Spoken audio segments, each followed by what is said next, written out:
name is Kimani Brown. I'm here with NFL receiver Gabe Davis at his Draft Academy over here in Orlando, Florida, Central Florida.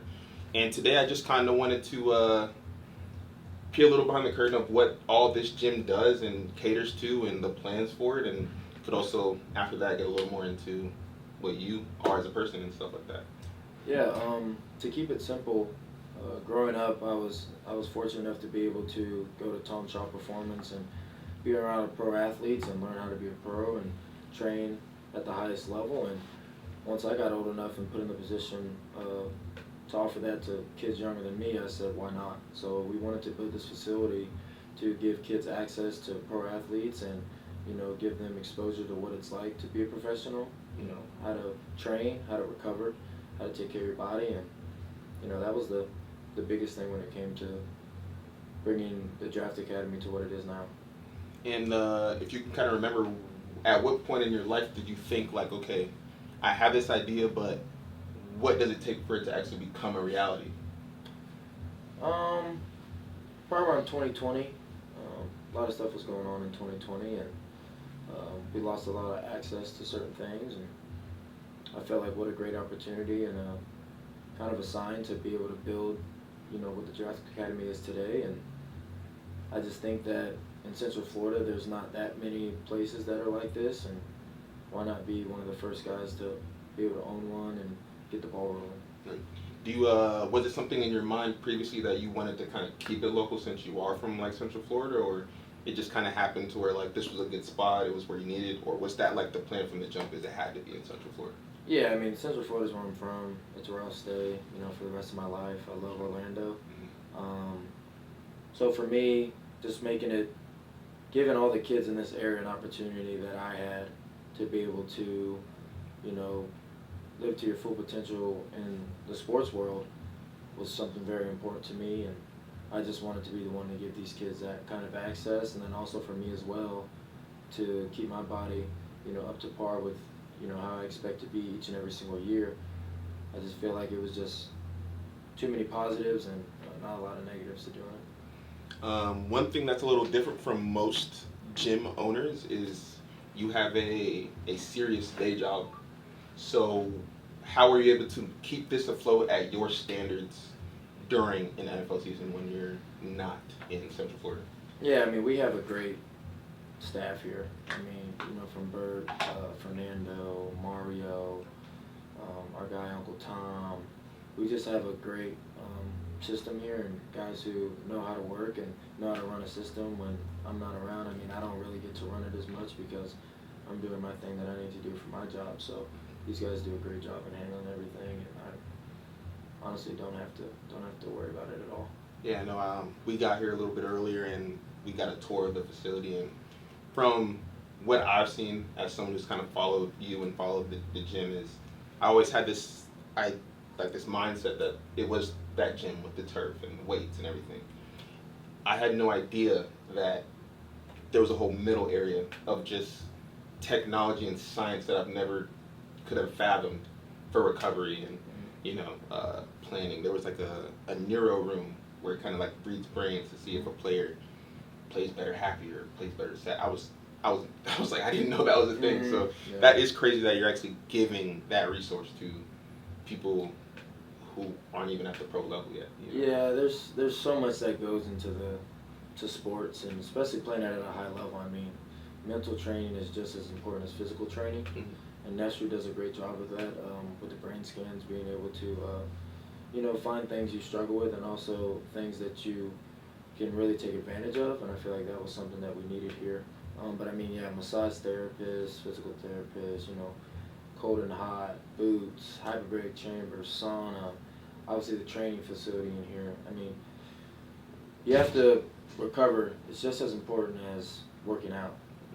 That's a big thing, because if your body isn't feeling good, that's when injuries happen. So you have to keep up with not only the physical side of it, but also the recovery side. And that's something that we know we offer that a lot of places don't. Yeah.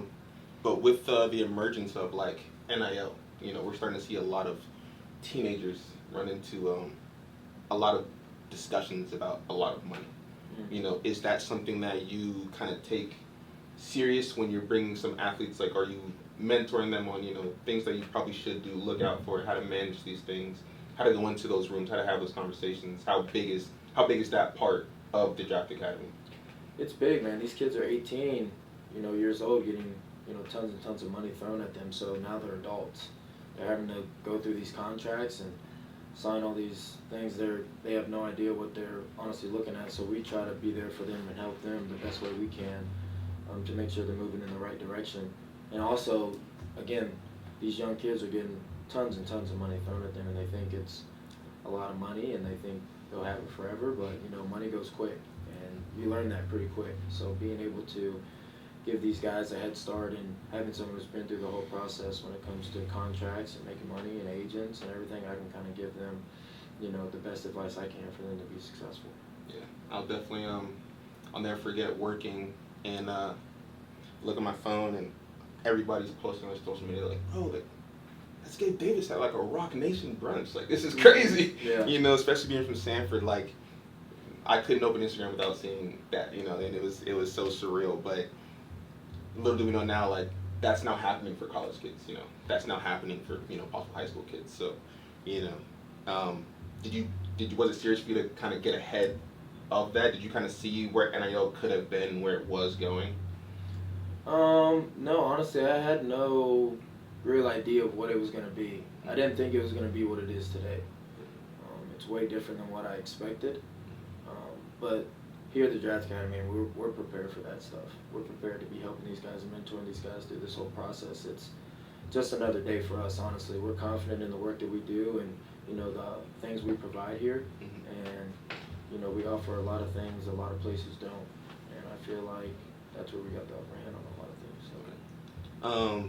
But to also piggyback off of that a little bit, with the amount of athletes that you're bringing here, and we're seeing that you guys have had Leonard Fournette, and you've had Kenneth Gainwell be a big part of it, and how big is it that you have now gone through an injury to now help these younger guys come in, and some of them might have gone through injuries, were you looking at it differently then, but now since you've persevered and get it through yourself, is that something that you feel like you could tell them, like, if there's anything mentally going on? Or because as an athlete, when your body's not moving the way it used to move, it could be, pretty irritating, stuff like that. And a lot of these kids, I don't know about you, but a lot of these kids are growing faster than they ever have, so injuries do come. So have you been able to kind of give your advice now that you've personally gone through it yourself? I mean, yeah, for sure. When it came to injuries, I've never had something as major as a knee surgery, so it's definitely eye-opening for me.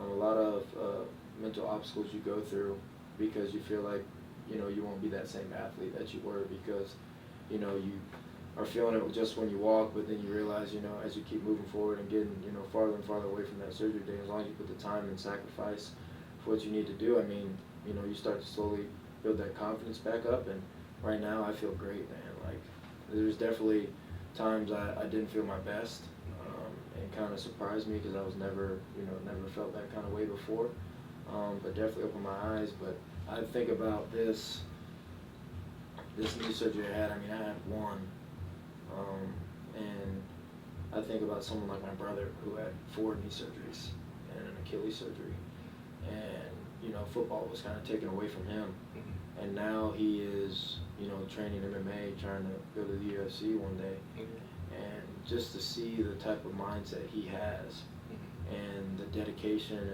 and the sacrifice and the commitment and the discipline, I've never seen it from anyone else. Honestly, nobody. I can't bring up anybody to know of anything that is of someone that's been through something like that and yet is still fighting to be great in something. So, especially when it comes to these injuries, we have people around here who've been through injuries as well and can mentor those guys through it. And, the best guy that I know is literally my little brother, because I don't understand how he is still moving. It's crazy, but, shows you how strong, your mind really is when you put your mind to something, you can go for it. Yeah. Also, like, speaking of your brother, I noticed you posted, you guys, you had a couple workouts here recently. how is it knowing that, you could wake up and literally bring your family and friends and be like, yo, let's go work out, but like it's my gym, I know what it has to offer. Like, was that something that, did you ever feel like could be a reality when you were in high school or even in college? Or Yeah, I mean, honestly, I always believed that being able to have this facility was always going to be an option. I always wanted to give kids the same opportunity I had when I was younger. I thought it was something I took full advantage of and helped me through so much. I mean, I've been around, Dak Prescott, Derrick Henry, Saquon Barkley, Santonio Holmes, Ike Taylor. I've been around so many great athletes through Tom Shaw. It kind of opened my eyes to why I am where I am today. And I feel like I wanted to be that same person that can give kids that same motivation to go and live their dreams and know they can. And what better place to do it than here in Orlando? We have a lot of great athletes here, and I just wanted to be that guy from the hometown that offered the most for them. Yeah. When it comes to like the future, it seems like the Draft Academy, it's kind of like the base of it. Getting to these guys that have not yet gone and made the big transition. You look at other Sanford legends that made it to the NFL, like Ray Armstrong. You see on his social media, he's getting kids from his neighborhood and he's running them around and he's doing waves with them and stuff like that. So, we have another young guy that just went to the Panthers, and Jimmy Horn from Sanford. Yep. So how big to you is making sure that the future is in good hands, especially coming from, Central Florida? Yeah, I mean, we've had a lot, like you said. I mean, Ray was a guy I looked up to when I was young. I mean, he played quarterback on offense, going to play safety on defense. You got guys like Andre DeBose who he played with as well. That was a baller. Now you see Jimmy Horns in the NFL. I mean, it's just getting bigger and bigger. I mean, and that's just the tip of the iceberg for Sanford. Just Sanford alone. I mean, there's so many great athletes that come out of Sanford that, don't have it all figured out yet. So we want to be able to offer those. We want to offer them access to be able to understand, what it takes to get there, and whether it's here at the Draft Academy where, we're confident in the work that we do. I mean, what Ray Ray's got those kids doing is awesome. I mean, to be able to give back to your community in any which way, and just to do it out of his garage and out there at his house, I mean, that's such a huge sacrifice. Like, I do nothing but give props to, people like Ray Ray who literally, sacrifice their time with the youth, like you said. I mean, they're the next generation up, and he sees it like that as well, and he sees the opportunity that those kids have, and hopefully they take full advantage of it. Yeah, sure. They'll definitely not forget it. Yeah.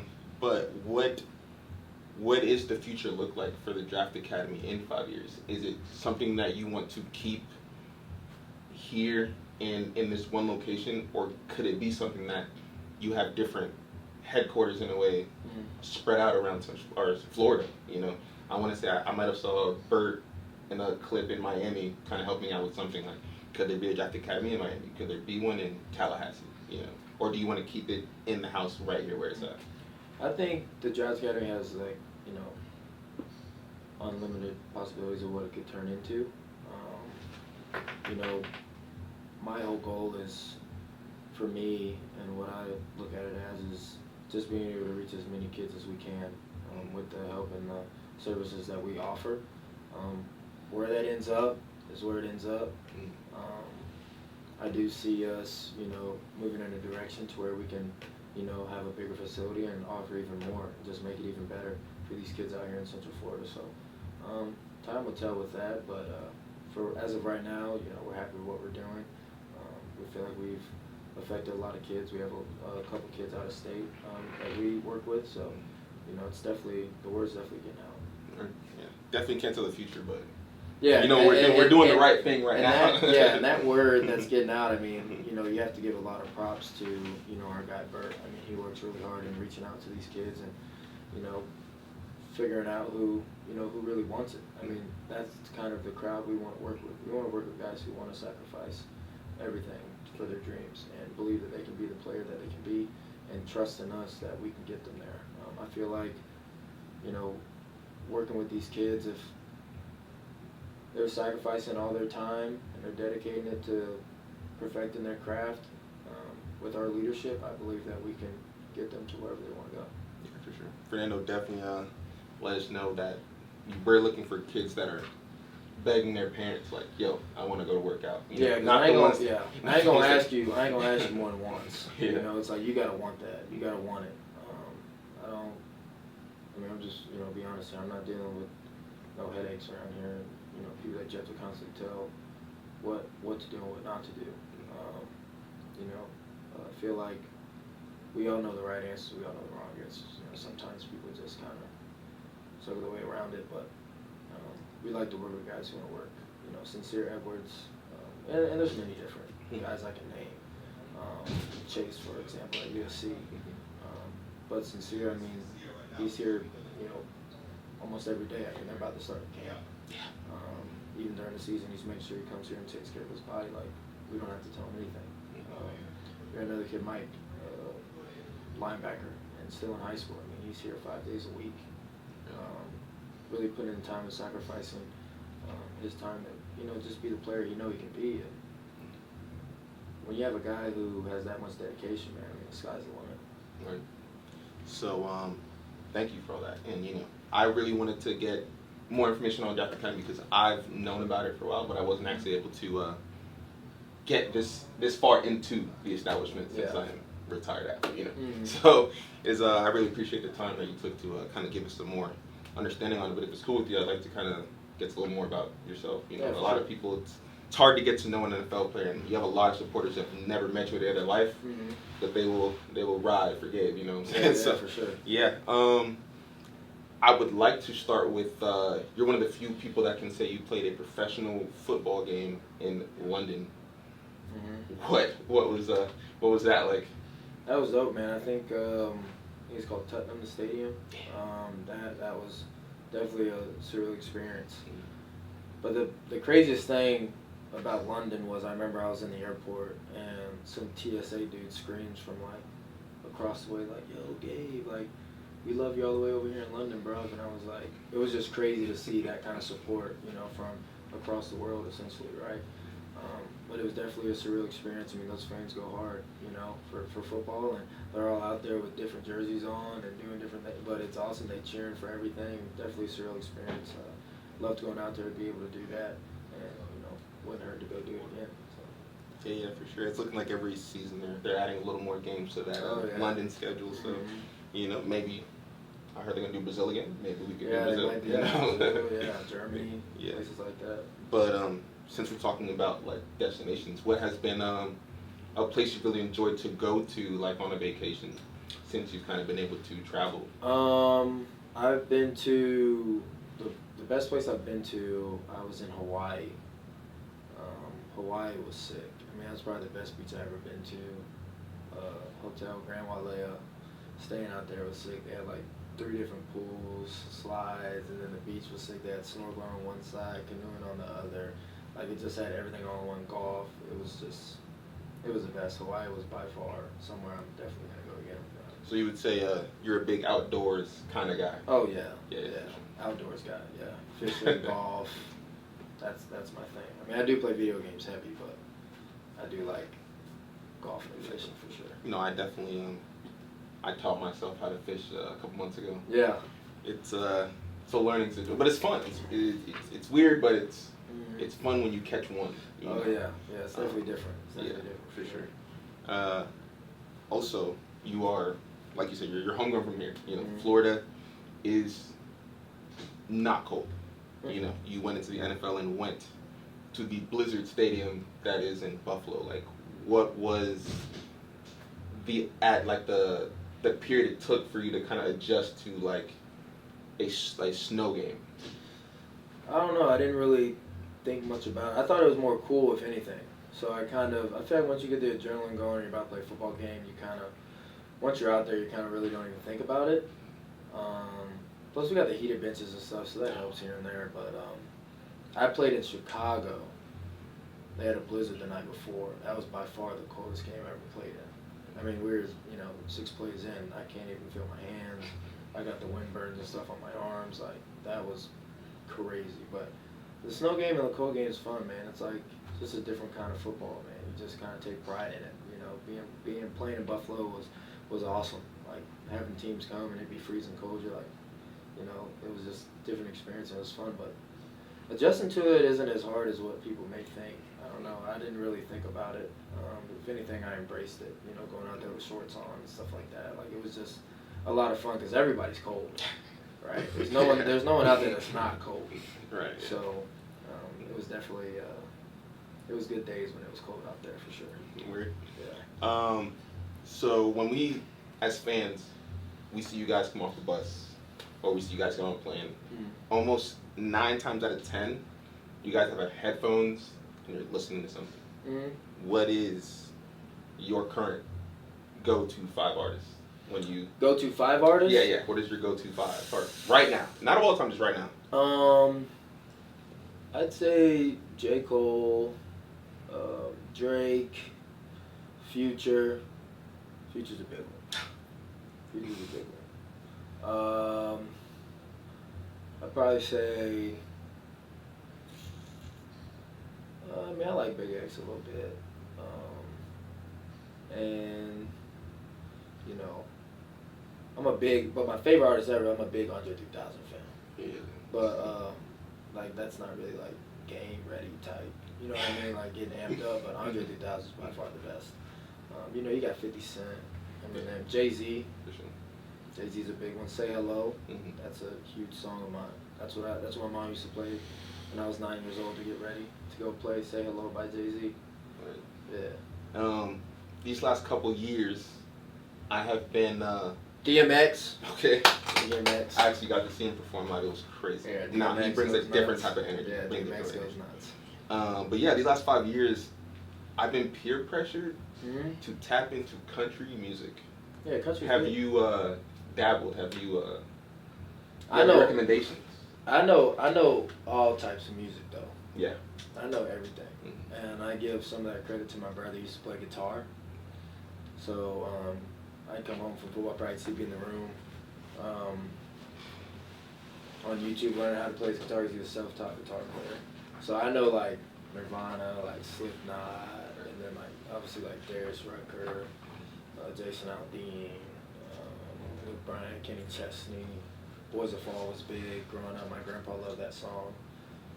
So those are, but I know country music just as well. Yeah, I know country music good as well. You have been tied to a really popular comedian who just hosted the ESPYs and Shane Gillis. Is that relationship still really strong? Is it something that is that somebody that you had no idea that you would get this close to and it becomes super duper cool with you?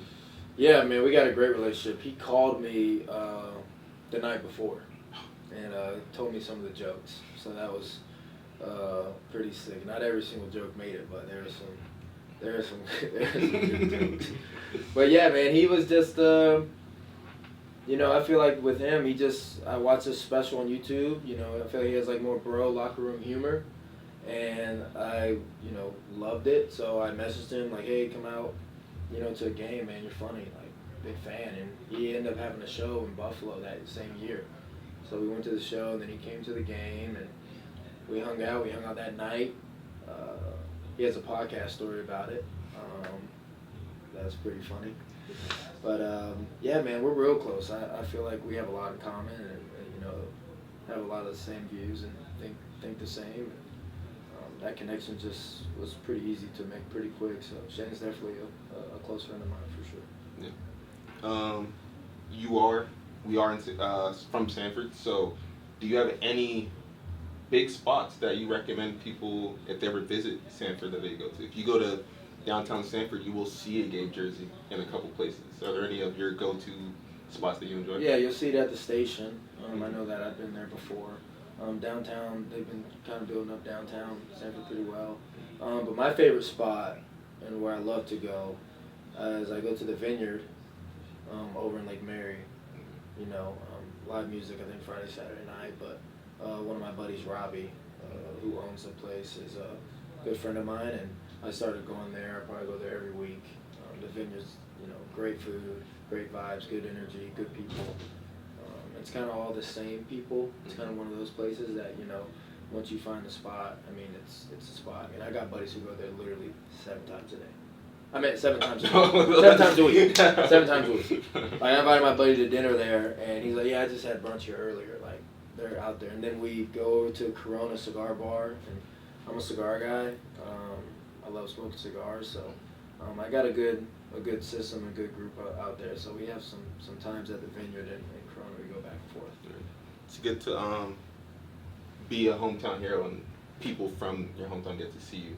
Oh yeah, often. For sure. You know, I've heard a bunch of people say like, oh, like I went to Throwbacks and I saw Gabe there. Yeah, yeah. It's like, I was like, oh, that's really cool. You know, you don't really see that from a lot of NFL guys. Yeah, no, I see a lot of buddies at Throwbacks that I went to school with and everything. Like, you know, I mean, I do like I've been to, you know, some big places or whatever, but I'm just, you know, still that same kid from Sanford. I like simple stuff. I like being around people I know, and it's just Sanford's it's comfortable for me. Yeah. You kind of set the bar for Sanford professional football players, especially in that wide receiver position. I know when you got drafted, any fantasy league that had anybody from Sanford had Gabe Davis on their team. Yeah. I will assume the same will happen for Jimmy. Is it something that you take pride in, that you've kind of, you know, revamped something that we haven't really seen since Ray, and it's something that you take pride in, that, you know, you two will be like watched in every bar and in every TV screen back home? Yeah, you know, even before Ray, I mean, you think of Jeff Fain, coming out of Seminole. I mean, he played, you know, anywhere between 10 to 12 years, if I remember correctly. His mom was actually my 3rd grade substitute teacher. They took me to a game, and that kind of opened my eyes. I got to go see Green Bay. It was my favorite team at the time, played Tampa. But you know, I mean, you think of legends like that, like Jeff Fain, like you said, Ray, and to be able to be one of those guys considered a legend coming out of Sanford, you know, make it to the NFL and being able to be productive. I give hats off to those guys before me that I was able to watch and see become great, and I give them all the respect and all the glory for that, for sure. Definitely opened my eyes to seeing what it's like to be a professional athlete and knowing that it's possible coming out of Sanford. And then you see a guy like Jimmy Horn, who, I mean, has way more athletic ability than I ever had. I mean, that guy's a stud. Fast, quick, you know, get off the line, got great hands, deep off threat. I can't wait to see what's in store for him. I hope nothing but success for him in Carolina. I feel like they just started camp. I saw a video of him running some routes. He looks great. So I'm happy for him to keep that train moving. You know, we should have kids every single year going to the league from Sanford. I mean, the talent in Sanford is special, and we're just all trying to take advantage of it. But yeah, legend is definitely an understatement. There's a lot of people in Sanford that can tell you they have the biggest keys to the house, keys to crazy cars. Now we have the keys to the city, you know what I'm saying? So that's definitely a big flex. But speaking of substitute teachers, my mom is a teacher, and I know you're really big on, you know, kids getting their education. Was there any teachers that you remember from either middle school, high school, that was cemented in your brain, like that had just a really good connection with you that you'll never forget? Yeah, I remember Miss Weaver, my 2nd grade teacher. She was a supporter back when I played flag football. She'd come out there to the games. She was great. Obviously, Miss Fain giving me the opportunity to go watch her son play was awesome. Go to an NFL game, like front row. Some dude from Tampa scores, I forget who, jumps in the stands right in front of us. That was pretty sick. I think of in high school, Miss Williams. She was always a huge supporter. My bus driver, Miss Joyce, she was awesome. And I mean, Coach Wiggins, he was like a father to me. My friend Kalen, his father. But then I remember when I was 9, I had Coach Thompson tell me I was a blue chipper, I was going to be a college player, and, you know, believe in me. And I never, you know, I didn't play that much and I didn't do much, but I was a hard worker, and he saw it in me, and, you know, I appreciate him for that. Coach Stark was a man who was always someone special to me. He told me that I don't live to comparison, I live to capacity. That always stuck with me very well. There's so many people, you know, I'm missing people right now, and, you know, if they see this, they're going to feel some type of way. But, I mean, I've had so many teachers and coaches, and one of my best friends, his father, Coach Moxley, he's literally like my dad. You know, he's my dad, and he's always believed in me, and he's, you know, the first one to ever tell me that, you know, I was gonna be an NFL player. He's a little bit of an over-exaggerator, but he was right about that. I'll give him that. So, but you know, always had, you know, love and support from that family. And again, like I said, there's people I'm missing for sure. But just always had I've had a lot of good men in my life through coaching. God has blessed me with that without having, you know, a father in the home. So football definitely brought me a lot of the great things out of my life today. There comes a great time in a lot of us guys in high school where we get out of practice, we go home, we look in the mirror, and we realize we're not going pro. There comes a time where we're just like, you know what, I'm not gonna go pro.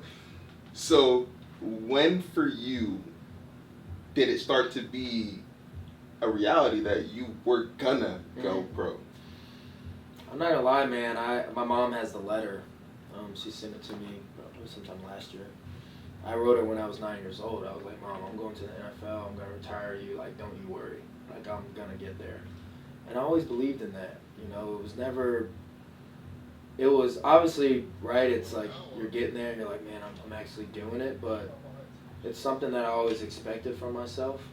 I never had a plan B. I believe if you have a plan B, you're already planning to fail. And not to say that I was blessed to not be injured. I was blessed to not have to go through anything like that. Not saying that not having a backup plan is bad. That's just my thought process. That was my thought process. And I never thought it wasn't going to happen because I knew I put the time in. I knew I sacrificed everything. I knew I didn't take any vacations. I knew on senior skip day, I'm not skipping. I'm going to work out with my coach. Like on spring break, I'm out training with the NFL guys at Disney. I was just so locked into being the person I wanted to be and living my dreams. I just never saw it not happening that way. And I feel like, you know, people see, in fact, the problem is people see, for example, like a Stephon Diggs, right? And they see him, you know, hanging out or out in Miami on a boat, like, or in Italy living, right? But little does everyone know that guy trains twice a day.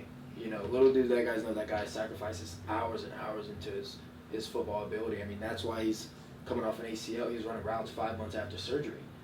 You think he's just hanging out, not doing what he's... No, Steph loves the game of football. He's a competitor. He wants to win. He wants to play. And little does everyone know, he was a fifth-round pick. Yeah. He was cleared over $140 million. This isn't some first-round guy that was known to be this stud that he is today. Like, he sacrificed a lot of time and put a lot of effort into this game. And people don't see that side of it. And they don't see the true and just, like, determination and discipline and commitment you have to be to play at this level. Like, it's a hard position to keep, and it's a hard life to live, and people take it for granted, and they think that their talent and their skill is going to get them there, and that's talent and skill only get you so far. It only gets you so far. Even if you even make it to the NFL, it only gets you so far. I mean, dude, I ran a 4.54. My broad jump was, you know, average. My L drill was average. My shuttle was all that combine, whatever it was. But I knew how to play football, and I committed my life to the game. And I believed in myself. I had that confidence, but that confidence came from the sacrifice I put into it.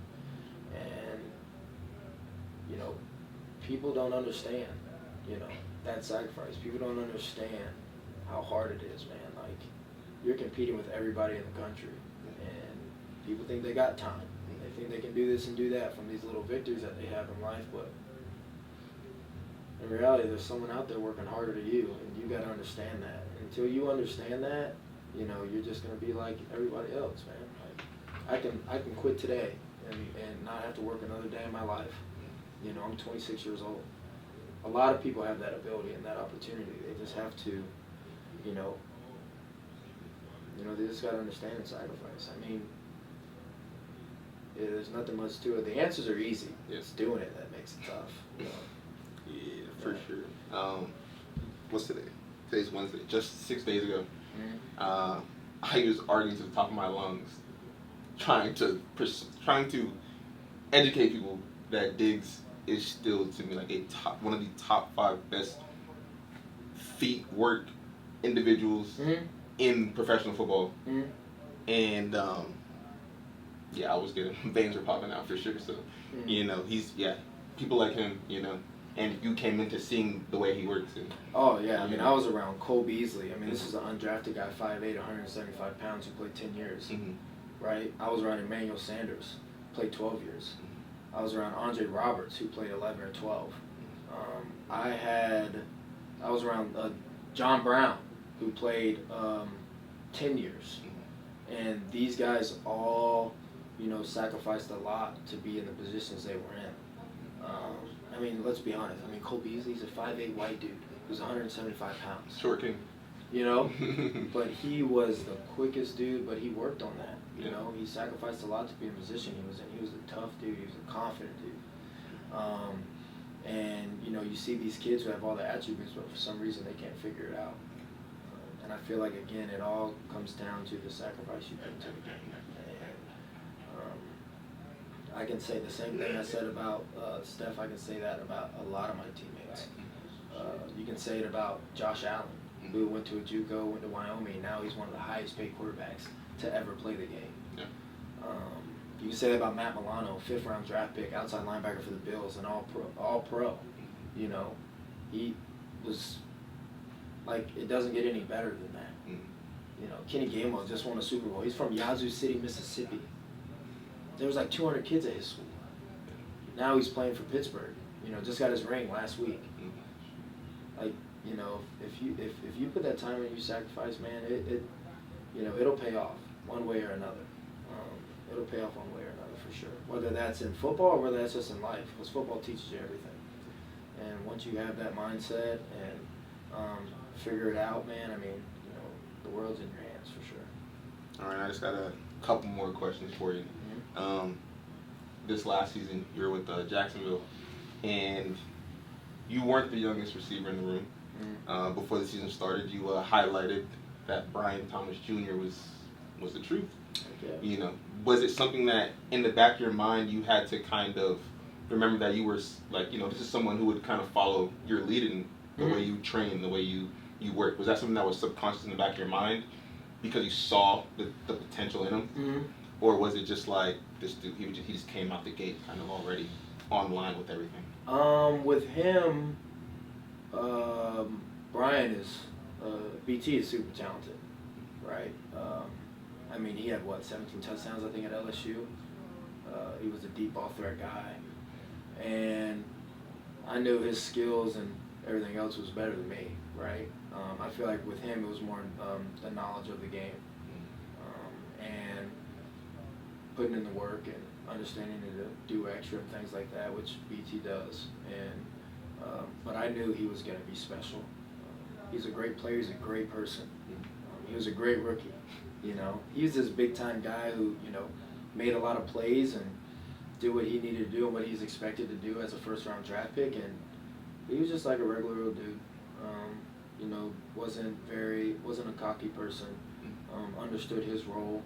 And still took the knowledge from guys like Kirk and me to be able to take advantage of that and just be a better football player. I got nothing but love for him, man. I wish nothing but success for him. I mean, all those guys in Jacksonville. You know, that was a great team to be a part of. Yeah, with his career just limitless. You know, you will always be someone he'll remember because you were a vet in his rookie year. Yeah, I think he'll remember me. I think he'll remember me for a couple of different things. Okay. Yeah, being a vet, you know, could be one of them for sure. No, for sure. You'll always be attached to all the stuff he does for the rest of your career. Oh, you know, the rookie season is the most important. Of course. You know, people don't forget their vets. So you know, you being one, whether it's good or bad. You know. Yeah, no, it's all good. It's all good. That's my guy for sure, man. Yeah. Awesome. And then my final question. Just a couple weeks ago, I saw that you posted you were pretty amped for the Demon Slayer movie.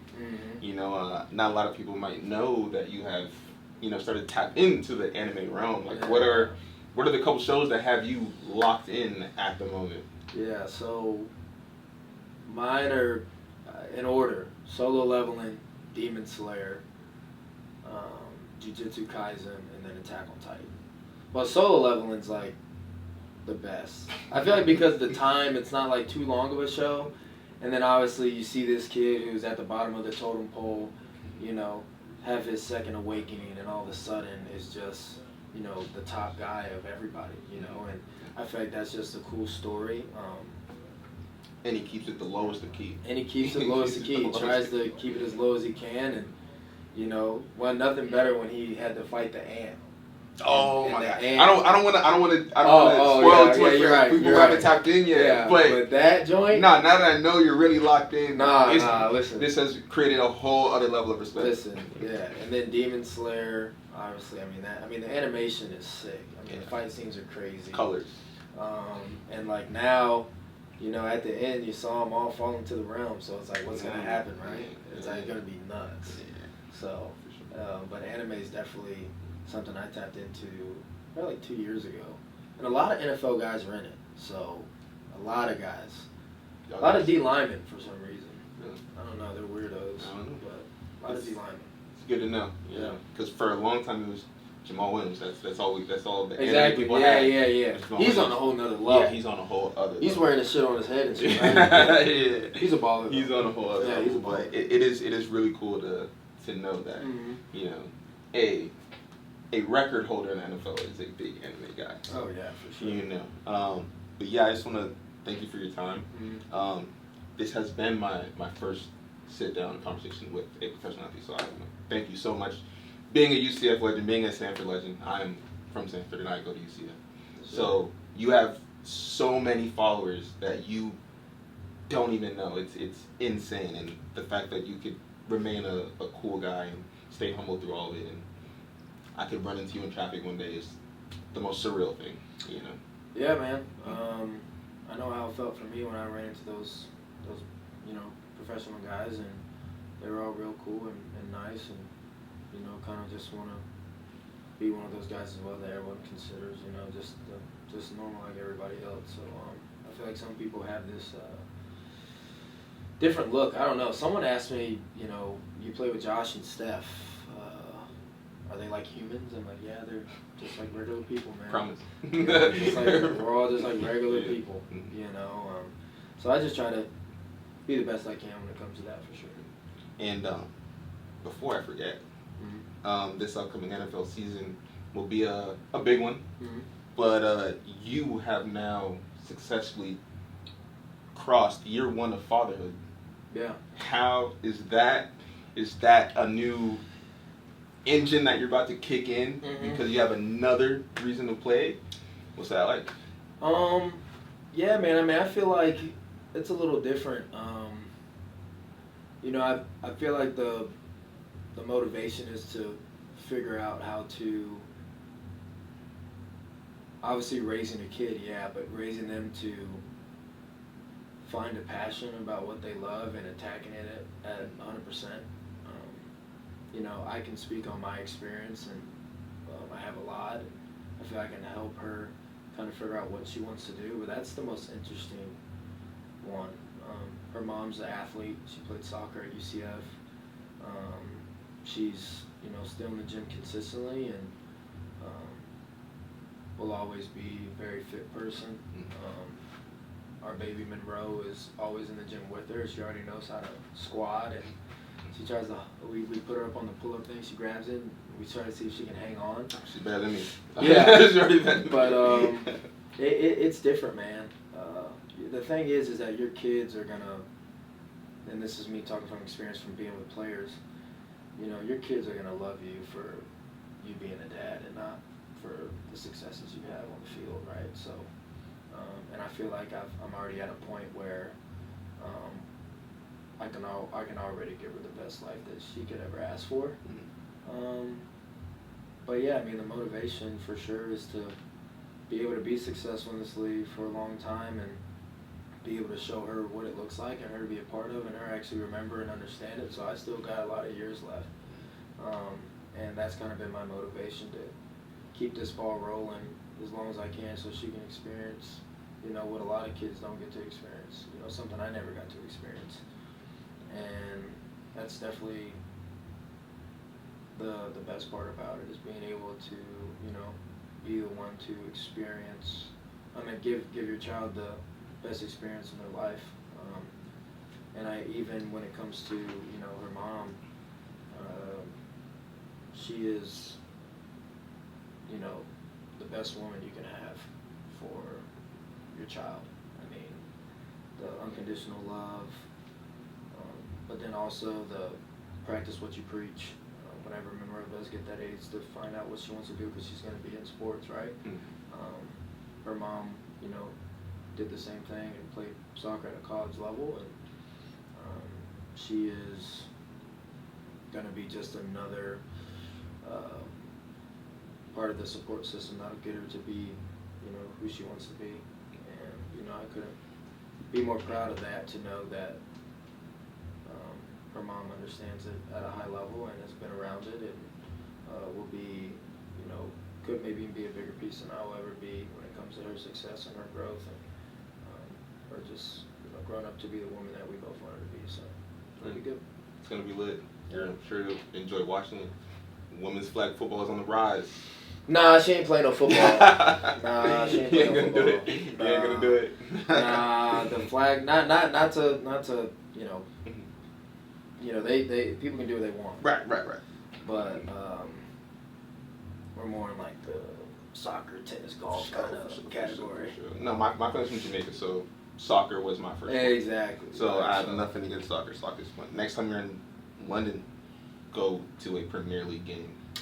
The crowd, it's unmatched. When I was in London, I was in the hood with these kids, and in Germany. Yeah. And we doing football camps, and these people out here putting the ball on the ground and kicking it around. I go, yo, we are not playing soccer, yo. This is football. Like, that's their football. I know, they love it. They love it. They all got their soccer cleats on, bro. But it was definitely, that was a cool experience to be around those kids. That was awesome. Yeah, for sure. Well, awesome. I appreciate you, man. Yeah, man. And no problem. That's great.